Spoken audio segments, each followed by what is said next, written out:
네, 감사합니다.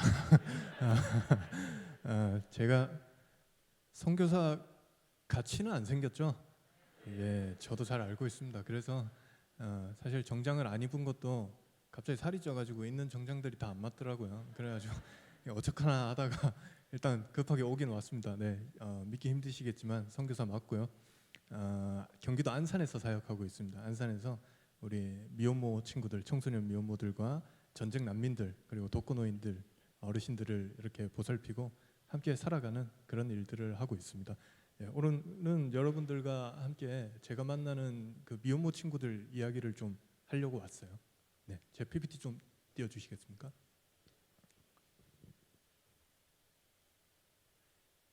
네, 한생명 복지재단이라는 단체를 운영하고 있고요.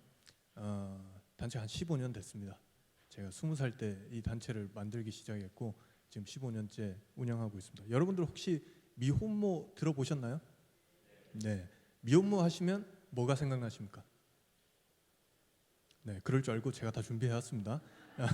제가 사람이 많은 곳에 가서 설문조사를 해봤어요. 당신은 미혼모 하시면 뭐가 생각나시나요? 이렇게 물었더니 이런 답변들이 나왔습니다. 3위가 미혼모는 사회적 약자예요. 이렇게 대답을 해줬어요. 많은 답을 제가 최대한 예쁘게 추려본 겁니다. 2위가 미혼모는 윤리적으로 문제가 있는 여성들이 다 미혼모들이에요. 이렇게 얘기를 해주더라고요. 윤리적 문제라고 제가 최대한 단어를 이쁘게 바꿔봤습니다. 네.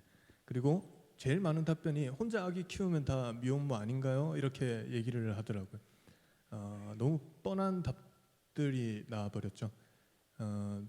이렇듯 많은 사람들이 이 사회 문제와 이 친구들을 향해서 크게 관심을 가지지 않고 있다고 저는 이 설문을 통해서 알 수 있었어요.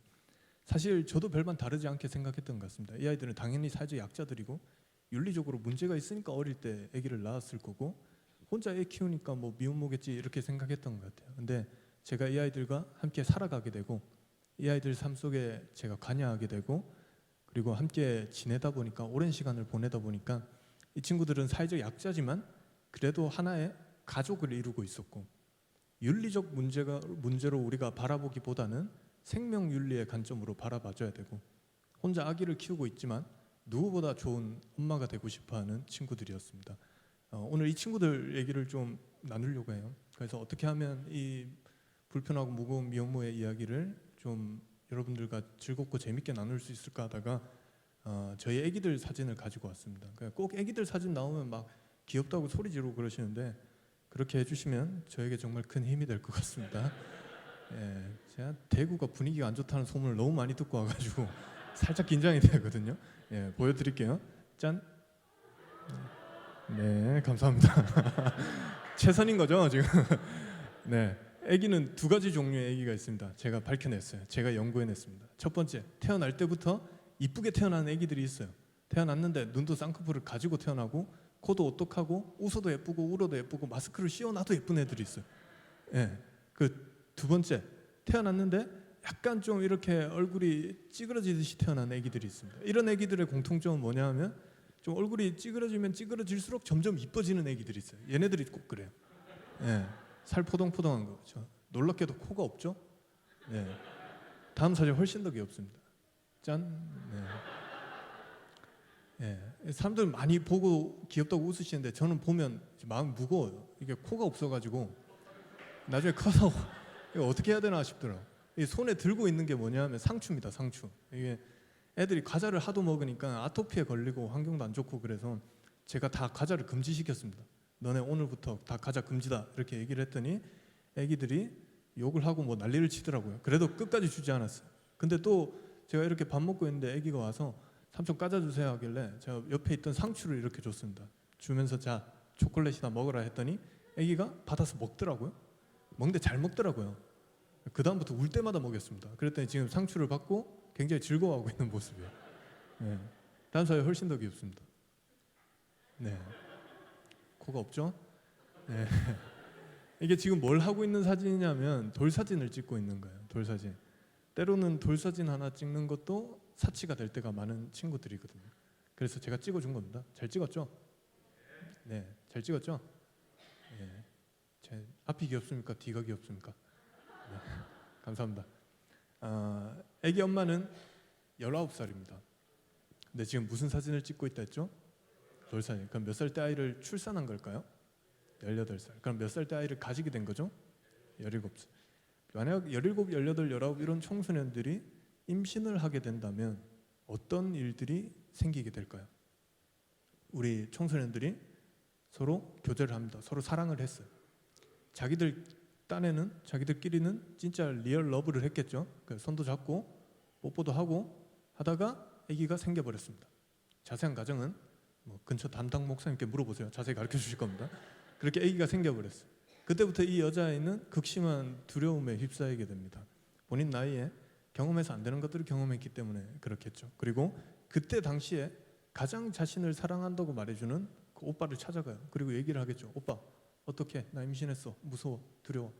이러면 우리 오빠들이 그래 걱정 마. 우리 나이는 어리지만 이렇게 된 거 끝까지 한번 책임을 져보자. 이렇게 말해주면 참 좋을 텐데 제가 만나는 많은 수의 오빠들이 이때 두 가지의 선택을 하게 됩니다. 첫 번째, 낙태를 권유해주거나 두 번째, 도망을 칩니다. 그렇게 해서 이 여자의 인생에서 남자가 도망을 쳐버려요. 사라져버렸어요. 배가 점점 불러옵니다. 학교 다닐 수 있을까요? 못 다닐까요? 못 다녀요. 그래서 대부분 중학교 중퇴, 고등학교 중퇴 성적을 가지게 됩니다. 이 아이가 마지막으로 돌아갈 수 있는 곳이 있어요. 어딜까요? 집이에요. 집으로 가요. 문 열고 들어갔더니 엄마가 계시네요. 엄마 학교 다녀왔어요. 근데 제가 학교에서 공부하다가 임신을 해버렸습니다. 제 뱃속에 생명이 있어요. 축복해 주세요. 여러분 우리 엄마들이 아이고 내 딸 장하다. 네가 학교에서 공부하다가 임신을 했거나 축복해 뭐 그럽니까? 아니에요. 대부분 부모와의 관계도 깨지게 됩니다. 반대로 말하면 이 여자아이는 임신이라는 이유로 남자는 도망가 버리고 학교도 중단되게 되고 그리고 부모와의 관계도 끊어지게 되는 거겠죠. 저는 이 가정을 세상에 철저하게 혼자가 되는 가정이라고 얘기를 해요. 그렇게 혼자가 돼요. 길로 나온대요. 나와서 임신을 준비합니다. 출산을 준비합니다. 혼자서. 요즘 병원 시세로 아이를 낳는데 드는 비용이 약 30만 원에서 비싸면 60만 원 정도 있으면 아이를 낳을 수 있어요. 근데 문제가 생겼습니다. 미성년입니다. 몸이 덜 자란 상태죠. 이때 출산을 하게 되면 병원에서는 좀 위험 부담을 줄이기 위해서 제왕절개 수술을 권유해 주는데도 굉장히 많이 있어요. 그러면 수술비 딱 100만 원 더 하면 됩니다. 수술했어요. 160만 원. 아기 태어났어요. 입원해야겠죠. 일주일에 100만 원씩 260만 원. 아기가 밥 먹습니까? 분유 먹어야죠. 분유 한 통에 12,000원. 쿠팡에서 로켓 배송으로 배송 빼고 제일 싼 게 12,000원. 그걸 아기들이 일주일에 한 통씩 먹어요. 아기 태어났으면 침대는커녕 깔 이불이라도 있어야겠죠. 이것저것 다 합쳐보니까 한 청소년이 아이를 출산하는데 드는 초기 비용이 약 300에서 400만 원 정도는 있어야겠더라고요. 그 정도 돈이 이 친구들에게 있을까요? 없을까요? 없습니다. 그래서 제가 만나는 많은 수의 아이들이 믿기 힘들지만 많은 수의 아이들이 출산을 위해서 또 출산 후에 아이와 생활을 좀 영위하기 위해서 성매매를 하거나 혹은 유흥업소에서 일을 하면서 생계를 이어나가는 경우도 많이 있습니다. 그렇게 술집에서 일을 한대요. 본인들 말로는 아무런 꿈도 없고 희망도 없는 매일매일을 보낸답니다. 그렇게 살다가 그냥 아기도 죽고 나도 죽었으면 좋겠다라고 그렇게 사는데 죽을 용기는 또 안 난대요. 왜? 아기가 너무 예뻐가지고. 그냥 그렇게 살아간대요. 그렇게 살아가다가 어느 날 웬 저희 같은 단체와 저 같은 선교사가 나타나서 굳이 그런 일을 하지 않아도 좀 먹고 살 수 있게끔, 굳이 그런 일을 하지 않아도 아이를 출산할 수 있게끔, 그런 일 하지 않고도 좀 행복한 가정을 만들 수 있게끔 지원해주고 도와주는 그런 역할들을 지금 하고 있습니다. 우리 각자 배 한번 만져보실까요? 네, 그 정도가 딱 임신 3개월 정도 됐을 때입니다. 네, 이때만 해도 이게 임신을 해서 부른 벤지 그냥 똥 벤지 잘 구분이 안 가요. 근데 3개월쯤 지나고 보면 그때부터 뭘 찍기 시작하냐면 초음파란 걸 찍기 시작해요. 이때부터 신기한 게 뱃속에 아기가 있다는 걸 엄마들이 알게 되더라고요. 이게 초음파 사진입니다. 신기하죠? 신기하진 않겠죠. 다들 한 번씩은 보셨겠죠. 예, 청소년들 보면 되게 한참 보고 있더라고요. 근데 정말 신기한 게 아이를 낳아보신 분들은 이 안에 눈, 코, 입이 있다는 걸 다 맞추시더라고요. 근데 아기를 안 낳아보신 분들은 이 안을 아무리 봐도 도대체 눈, 코, 입이 어디 있냐고 이렇게 한참 찾아보시더라고요. 보이십니까? 뭐 그렇게 중요한 건 아닙니다. 네, 한번 더 넘겨드릴게요. 자, 네, 배가 점점 불러와요. 10개월쯤 되면 우리가 만삭이라고 얘기해요. 그러면 뱃속에 아기가 다 자라게 되고 엄마 배 밖을 세상으로 나올 준비를 하게 됩니다. 그때쯤 되면 움직이면 움직이는 게 다 느껴지고 엄마 배를 발로 차면 차는 것도 느껴진대요. 그리고 엄마 그 친구들이 피부가 약한 친구들은 아기가 뱃속에서 엄마 배를 이렇게 밀면 여기 아기 손바닥 자국도 보인대요. 그럼 그게 귀여워서 아기 엄마들이 이 손바닥 자국을 이렇게 손바닥을 간지럽혀 주면 뱃속에서 아기가 뛰어다닌대요. 어떻게 뛰는지 밝혀지지는 않았지만 하여튼 뛰어다닌대요. 그 좁은 데를 어떻게 뛰어다닌대요. 뛰어다니다가 10개월이 지나면 짠 하고 이렇게 아기가 태어나게 되는 겁니다. 잘 안 보이죠? 간호사가 찍어서 그렇습니다. 제가 찍으면 조금 다릅니다. 짠 이렇게 천사 같은 아기가 태어나게 되는 겁니다. 네, 우리 옆 사람 얼굴 한번 볼까요? 아기랑 비교하지는 마시고. 네. 참 신기한 게 제가 정말 많이 강의하면서 이 사진을 많이 보여드렸는데 참 이 사진 보여드릴 때마다 사람들이 마스크를 끼고 있어도 웃는 게 보여요. 그리고 조금 오지랖이 넓으신 분들은 누군지도 모르는 저 아이를 위해서 괜히 축복도 한마디 하고 좀 잘 자라줬으면 좋겠다 이런 생각. 사실 이 아이가 여러분들이랑 관계가 있는 아이는 아닙니다. 언제 태어난지 이름이 뭔지 남잔지 여잔지도 잘 몰라요. 그렇지만 신생아라는 이유로 아기라는 이유로 저 아이는 좀 건강하게 컸으면 참 이쁘게 컸으면 이런 마음을 들고 축복도 해주시고 그러시더라고요. 이렇게 생명의 탄생은 누구나 축하 축복 속에서 시작되어야 됩니다. 근데 세상 한편에서는 이 생명의 시작이 축하 축복보다는 편견 어린 시설과 또 손가락질로 시작되는 경우도 많이 있습니다. 자, 이게 우리나라의 미혼모들의 실태를 조사한 거래요. 15세 미만의 현재 아이를 양육하고 있는 가정이 한 20가정, 20명 정도, 19세 미만이 3,000명 정도, 그리고 24세 미만이 한 24,000명 정도가 아이를 양육하고 있다 이렇게 얘기를 합니다. 근데 이거는 꽤 오래된 자료입니다. 한 5년, 6년 지난 자료예요. 지금 현재는 아마 여기서 우리 같이 현장에서 사역하는 사람들이 예상하기로는 곱하기 3 정도는 늘지 않았을까 이렇게 예상은 하고 있습니다. 이 미혼모 수는 점점 증가하고 있고 이들 중 대부분이 학업을 포기했고 중학교 중퇴, 고등학교 중퇴 성적을 가지고 있고 아이 양육을 위해서 일을 하기 시작하는데 중학교 중퇴, 고등학교 중퇴의 부모도 없이 나타난 이 청소년을 일자리를 주는 자영업자들은 또 가게들은 많이 없습니다. 그래서 아까 제가 말했던 그런 안 좋은 일들을 선택하는 경우도 많이 있고 이런 악순환들이 계속 연결되어서 이 아이들 삶을 괴롭히고 있는 경우도 많이 있습니다. 그리고 이 아이들을 지원하기 위해서 많은 단체들이 또 정부에서 서비스를 제공하고 또 지원을 하고 있는 게 지금 현재의 미혼모들의 현장의 모습입니다. 네. 그런데 어디나 그렇듯 이런 현장이 있고 이런 복지가 있으면 복지에는 복지 사각지대라는 것들이 생겨나기 시작해요. 제가 요즘 얘네 때문에 정말 미쳐버릴 것 같아요. 이 미혼모들 사이에서도 복지 사각지대가 조금씩 생겨나고 있습니다.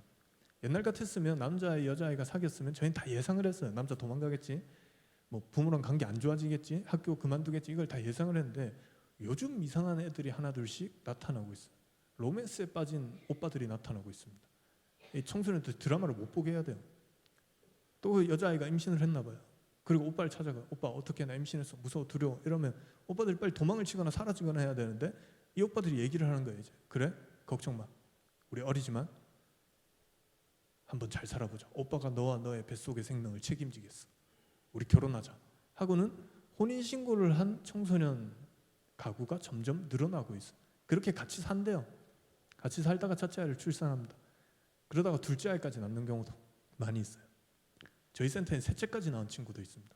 그리고 그렇게 행복하게 잘 살면 되는데 그러고 나서 이 남자아이들이 도망을 가버렸어요. 제가 너무 화가 났습니다. 이럴 거면 처음에 도망가지. 왜 같이 살다가 도망갈까? 제가 그래서 걔네들을 잡았어요.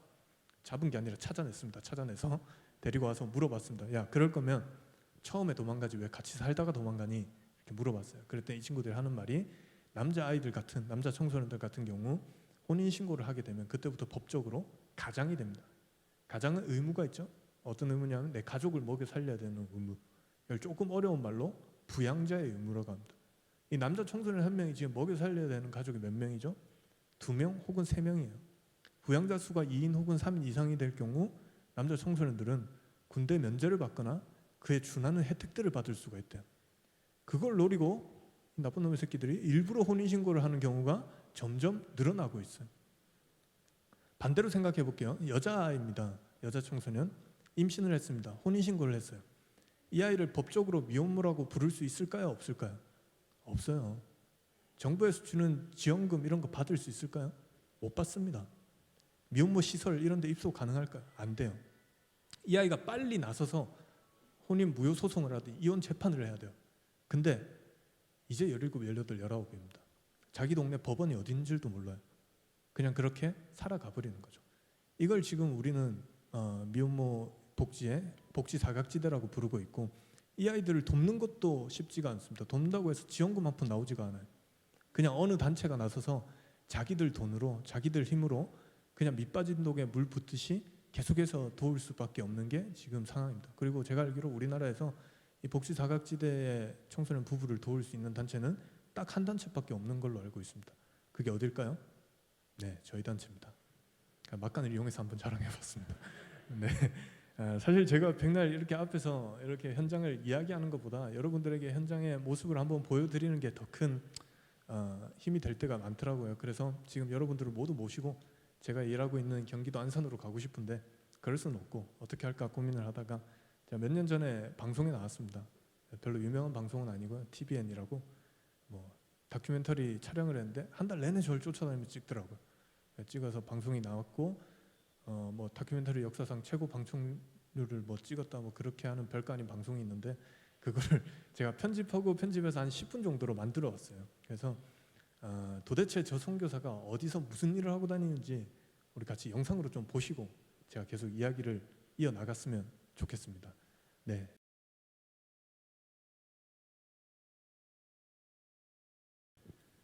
네, 어떻습니까? 사람이 좀 달라 보이죠 이제? 네, 네, 여러분들의 기대와는 다르게 저는 무사히 결혼에 성공했습니다. 예, 결혼에 무사히 성공했고 와이프랑 같이 이 일을 하고 있고요. 애기 엄마들이 저한테 전화 와서는 맨날 이거 도와주세요, 저거 도와주세요, 뭐 이런 문제가 있어요 이렇게 얘기를 많이 해요. 근데 제 와이프한테 전화를 해서는 언니 앞에 새로운 카페가 생겼던데 같이 가실래요? 뭐 저기 디저트가 맛있다는데 같이 가실래요? 그렇게 연락을 하더라고요. 그래서 와이프랑 애기 엄마들이랑 맛있는 거 먹으러 다니고 내 카드로 그렇게 다니고 있어요. 예. 저도 참 맛있는 거 좋아하는데 자기들끼리만 이렇게 치사하게. 하여튼 저희는 부부가 이렇게 같이 일들을 감당하고 있습니다. 네, 여러분들 생각나실 때마다 저희를 위해서 좀 많이 기도해 주시면 감사하겠습니다. 분위기 보니까 별로 그렇게 깊게 기도를 해주실 것 같지 않아요. 네, 우리 마지막 이야기 좀 전해드리고 제가 이제 들어가야 될 것 같네요. 전 주로 밤에 전화가 많이 와요. 전화가 와서 주로 여자들이 울어요. 우는데 뭐라 하는지는 잘 모르겠습니다. 울어요. 도와달라는 뜻이에요. 그렇게 해석하는 게 서로 마음에 편합니다. 그래서 또 웬 여자아이가 전화 와서 울길래 제가 물어봤어요. 야, 너 누구야? 이렇게 물어봤어요. 그랬더니 그 친구가 그래요. 선교사님, 저 어느 술집에서 일했었던 누구입니다. 이렇게 얘기를 해요. 여기서 중요한 단어가 뭘까요? 선교사님, 일했었던 이 두 단어가 제일 중요해요. 왜냐하면 일단 첫 번째로 선교사님이라고 부르는 거, 대표님이라 안 부르고 선교사님이라 부르는 거는 내 정체를 이미 알고 있다는 거예요. 거절하기가 굉장히 까다롭죠. 두 번째로 일했었던이 중요한 거는 아마 어느 술집에서 옛날에 일했었던 그런 친구들을 제가 데리고 나왔는데 그렇게 자리까지 신켜준 친구인데 그 친구가 다시 울면서 전화가 온 거예요. 그래서 물어봤어요. 왜? 무슨 일이야? 그때 이 친구가 그래요. 선교사님, 저 다시 술집에 왔습니다. 왜 왔어? 일하려고요. 빚이 있거든요. 빚이 얼만데? 300만 원. 그리고 막 울어요. 막 울면서 하는 얘기가 이것만 빨리 갚으려고 왔는데 자고 일어났더니 빚이 330만 원이 됐습니다. 다음 주가 되면 400만 원이 넘을 것 같아요. 그리고 막 울어요. 울면서 이 친구가 뭐라고 하냐 하면 생각나는 사람이 선교사님밖에 없어서 전화드렸습니다. 선교사님 도와주세요 하고는 전화를 끊어버렸어요. 세상에 제일 치사한 놈들이 전화해서 지할말만 하고 전화 끊는 놈들. 어떻게 해요? 도와줘야 됩니까? 말아야 됩니까? 도와줘야죠. 생각나는 사람이 나밖에 없다는데. 그리고 이미 내가 선교사인 걸 또 알고 있는데 거기다 거절하기는 좀 그렇잖아요. 그래서 알겠다, 내가 가겠다 하고 그 친구를 만나러 갔어요. 그런 술집에서 일하는 친구들을 데리고 나오는 방법이 아주 쉽습니다. 저희 단체가 이래 보여도 도와주는 변호사님들이 몇 분 계시거든요. 그 변호사님들한테 물어보면 돼요. 오늘 좀 시간 한가하신 분 이런 몇 명이 손을 들어요. 그럼 같이 갑시다 이래서 데리고 그 술집으로 가면 돼요. 술집에 가서 사장님 나오세요 이러면 사장님들이 나오세요. 그럼 둘이 소개시켜주면 돼요. 여기는 우리 인권 변호사님이시고요. 여기는 청소년을 불법으로 고용하신 사장님이십니다. 인사하세요. 이러면 서로 인사를 하세요. 인사하시고 뭐 저희 데려가겠습니다. 이러면 빨리 데리고 가래요. 가끔 너무 화가 난 사장님들이 화를 주체 못하시고 저를 몇 대 때릴 때가 있어요. 그러면 일이 더 쉬워져요. 제가 또 죽은 척을 되게 잘하거든요. 그러니까 맞고 이렇게 죽은 척하고 있으면 빨리 가라고 해서 이렇게 데리고 나옵니다. 별 생각 없이 그냥 그 생각으로 간 거예요.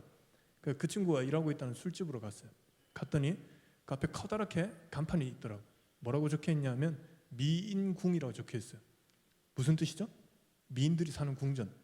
그리고 그 밑에 작은 글자로 뭐라고 적혀 있냐면 아가씨 200명 항상 대기 중 이렇게 적혀 있어요. 그 글자를 보는데 너무 화가 났어요. 제 200명 중에 한 명이 뭐예요? 우리 애인 거예요. 제 200명 중에 한 명이 청소년인 거예요.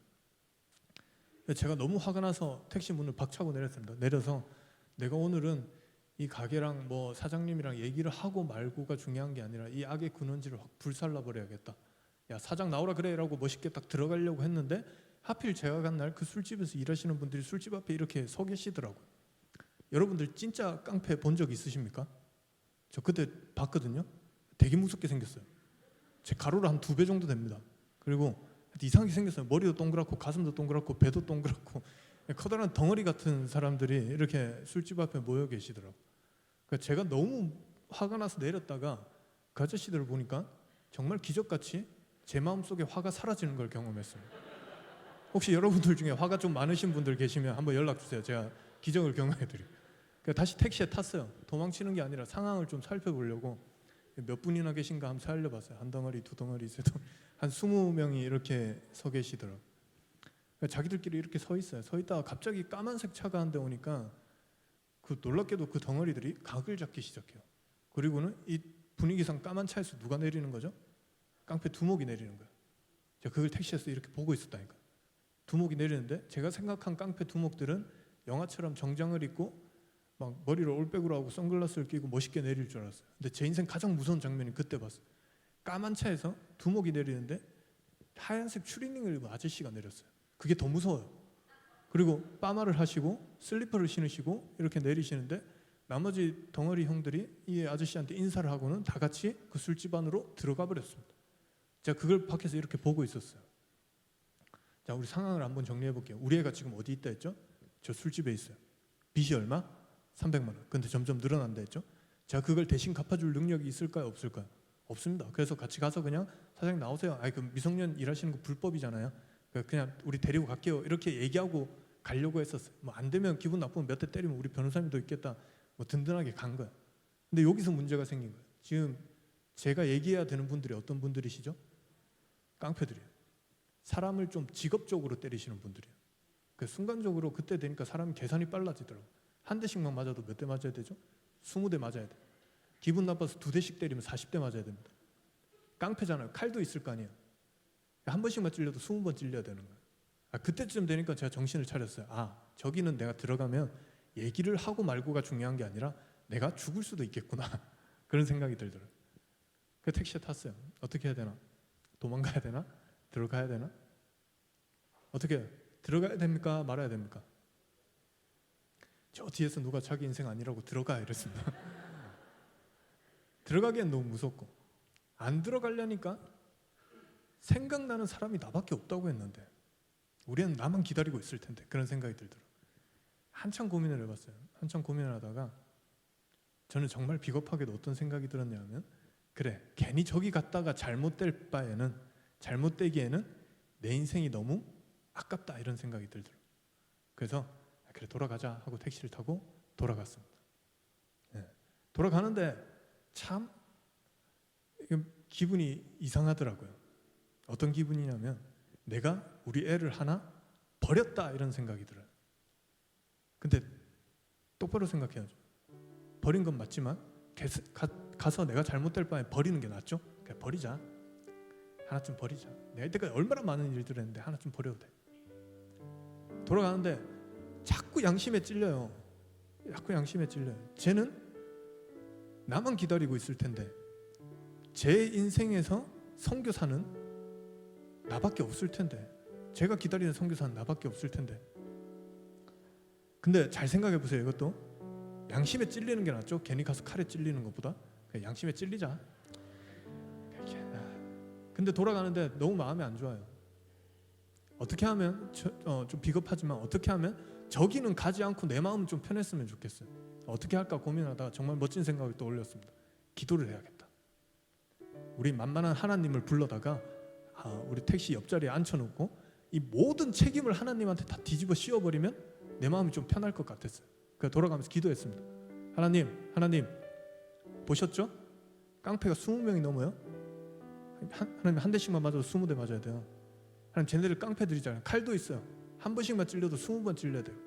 하나님 칼에 찔려봤어요? 안 찔려봤잖아요. 창에 찔렸지 칼에는 안 찔려봤잖아요. 칼이 훨씬 더 아픕니다. 하나님, 내가 이때까지 얼마나 많은 애들을 만났는데, 미혼모들, 자살하려는 애들, 청소년들 내가 다 만났잖아요. 내가 만나서 뭐 딴짓했어요? 아니에요. 나 걔네들 자살 막았잖아요. 애기 건강하게 나올 수 있도록 도와줬잖아요. 술집에서 일 못하게 했잖아요. 나 복음 전했잖아요. 걔네들 그러지 않고도 좀 사람답게 살 수 있게끔, 행복한 가정 만들 수 있게끔 내가 만들어줬잖아요. 근데 그 대가가 이번에 깡패 20명입니까?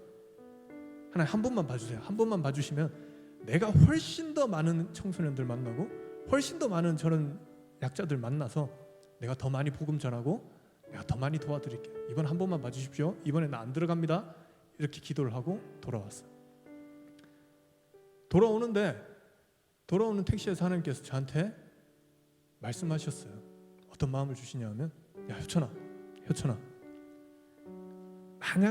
만약에 네가 결혼을 해서 너의 딸을 낳았는데 네 딸이 초등학교를 졸업하고 중학교를 졸업하고 고등학교를 졸업할 법쯤 한 그 나이에 만약 네 딸이 저 술집에 창녀로 일을 하고 있으면 너 깡패 20명 있다고 포기할래?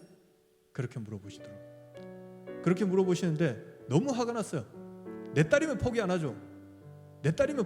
근데 쟤는 내 딸 아니잖아요. 쟤는 부모가 버렸잖아요. 학교도 잘렸잖아요.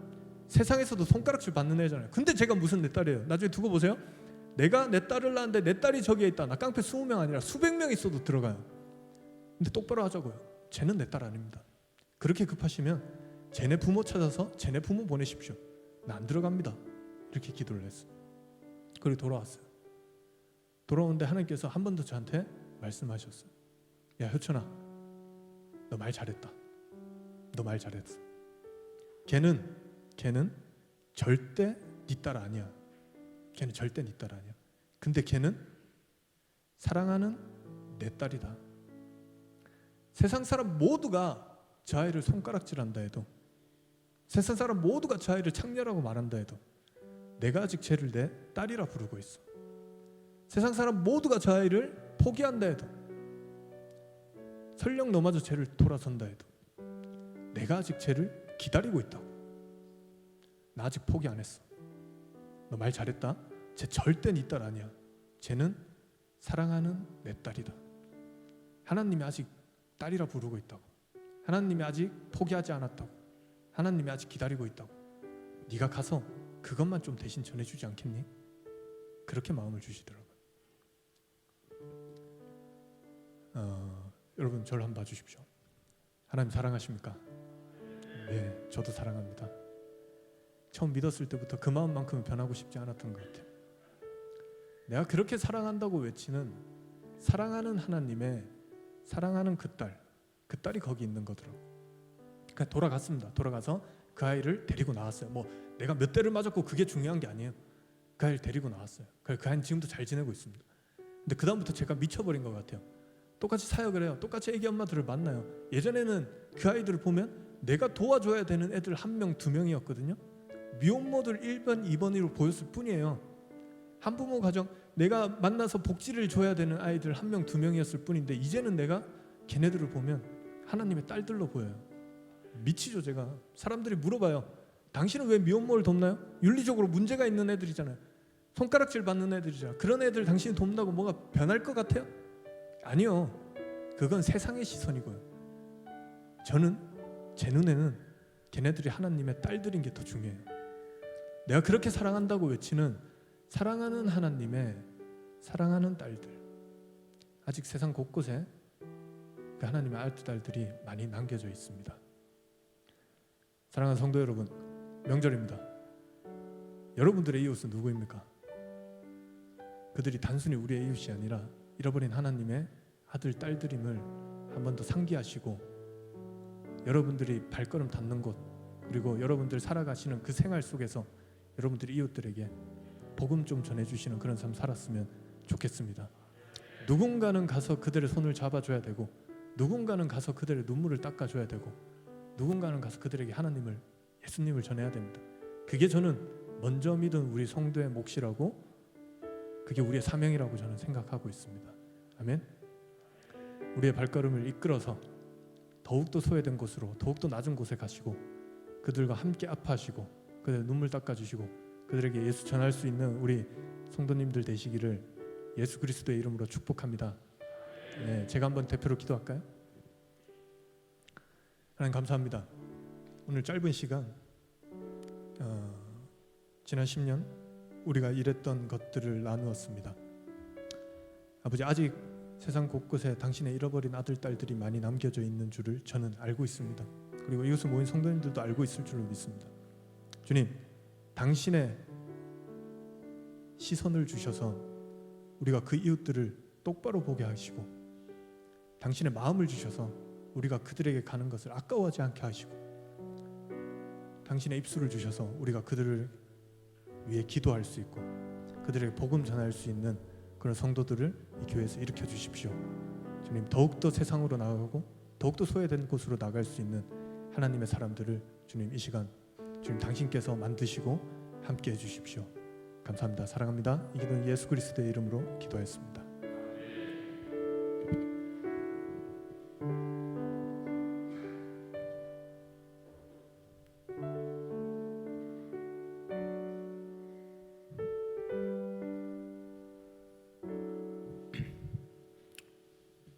오늘 우리가 막연하게 느꼈던 한 현장을 보았습니다.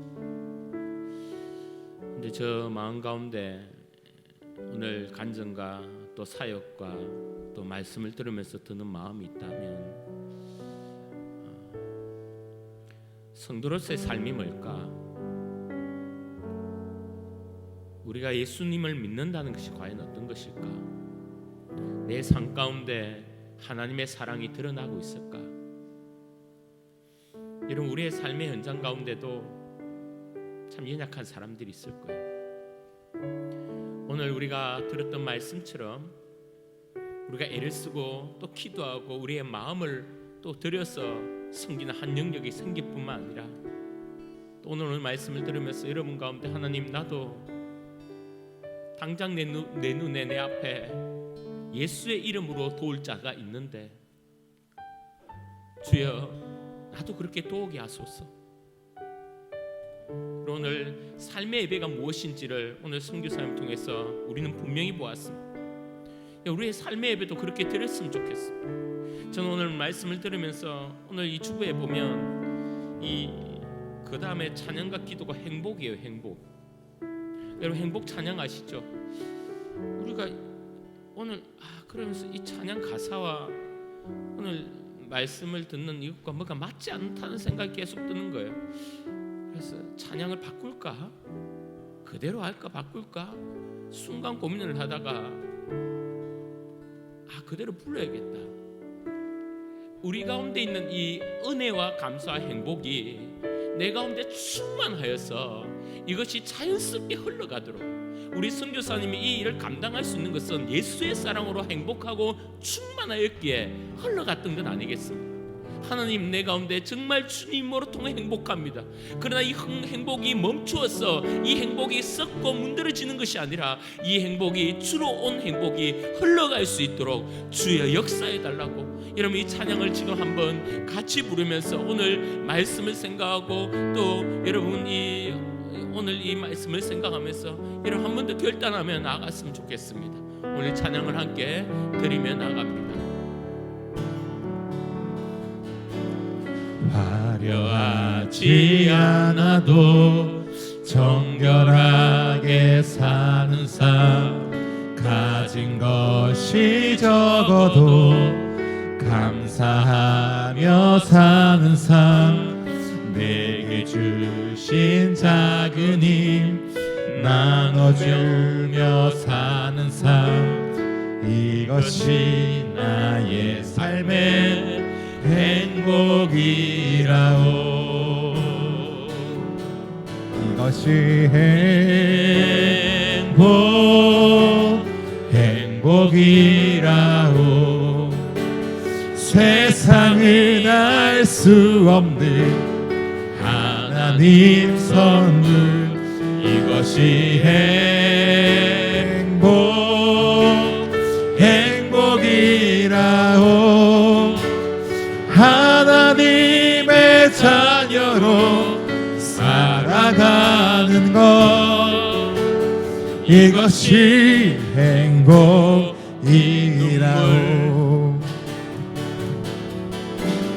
눈물 날 일 많지만 기도할 수 있는 것, 억울한 일 많으나 주를 위해 사는 것, 비록 짧은 작은 삶 주 뜻대로 사는 것, 이것이 나의 삶의 행복이라오.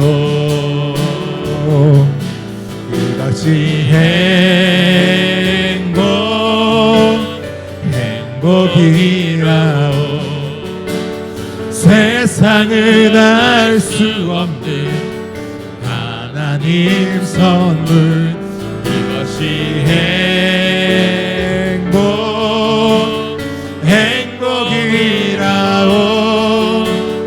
하나님의 자녀로 살아가는 것, 이것이 행복이라오. 여러분, 이 시간 우리 한번 기도하겠습니다. 이 시간 주님 앞에 기도하실 때 오늘 들은 말씀을 가지고 하나님, 참 우리 주위에 말 못할 눈물과 아픔으로 사는 인생이 많은데, 하나님 특별히 오늘 들은 우리 미혼모들, 그리고 소외받은 수많은 불우이웃들, 하나님 가셔서 예수 그리스도의 사랑이 잘 전달될 수 있도록 주여 그 통로가 내가 될 수 있도록, 우리 교회가 될 수 있도록 역사해 달라고 기도하시고요. 또 우리 이여천 선교사님 비롯한 주님 이 귀한 단체가 이 사역을 믿음으로 또 은혜로 잘 감당될 수 있도록 주여 수많은 자원들이 흘러보낼 수 있도록 역사해 달라고 우리 한번 간절하게 우리 주여 한번 부르고 기도하겠습니다. 기도하시겠습니다. 주여 행복이라고. 사랑과 내가 풍성한 세상은 알 수 없는 찬양합니다. 아버지 주님 하나님 귀한 아버지 삶의 예배를 드릴 수 있도록 우리 가운데 역사하여 주시옵소서. 아버지 주의 사랑의 눈으로 볼 때 행복이라오. 하나님의 주의 하나님의 자녀로 주여 그들에 가서 예수 그리스도의 복음을 전하며 복음만 아니라 그 복음 안에 들어있는 이것이 귀한 시간 사랑이 흘러갈 수 있도록 역사하여 주시옵소서. 아버지 귀한 은혜를 주시니 감사합니다. 은혜하여 주시옵소서. 오늘 귀한 말씀 주신 아버지 귀한 단체와 함께하여 주시사 이 사명을 아버지 믿음으로 감당하며 왼쪽으로 감당하는데 주여 함께하여 주시고 귀한들을 채워 역사하여 주시옵소서. 주여 하나님 예수 그리스도의 복음을 위하여 이 일에 우리 모든 성도가 감당하여 주시고 도우시며 은혜에 하나님의 자녀로 살아가는 것, 이것이 행복이라오. 사랑의 주님 은혜를 감사합니다. 오늘 귀한 말씀 듣고 삶의 예배가 무엇인지를 깨달으며 예수님을 믿는 자가 어떻게 살아가야 되는지 귀한 또 샘플을 보게 하시니 감사합니다. 하나님 우리의 주변에도 힘들고 어렵고 아버지 괴로워하는 많은 이웃들이 있습니다. 그 가운데 영혼에 예수 그리스도의 복음을 전하게 하시고 그들의 빈 그릇에 떡을 채우는 아버지 그런 믿음의 사람들 될 수 있도록 우리를 축복하시고 인도하여 주시옵소서. 귀한 사역하는 우리 선교사님과 함께하는 단체 붙들어 주시사 가는 곳곳마다 예수 그리스도의 빛이 드러나게 하여 줄 뿐만 아니라 이 사역의 모든 것들이 다 풍족하게 채워질 수 있도록 인도하여 주시고 예수 그리스도의 사랑이 더 뿜어질 수 있도록 역사하여 주시옵소서. 감사합니다. 예수님 이름으로 기도합니다. 아멘.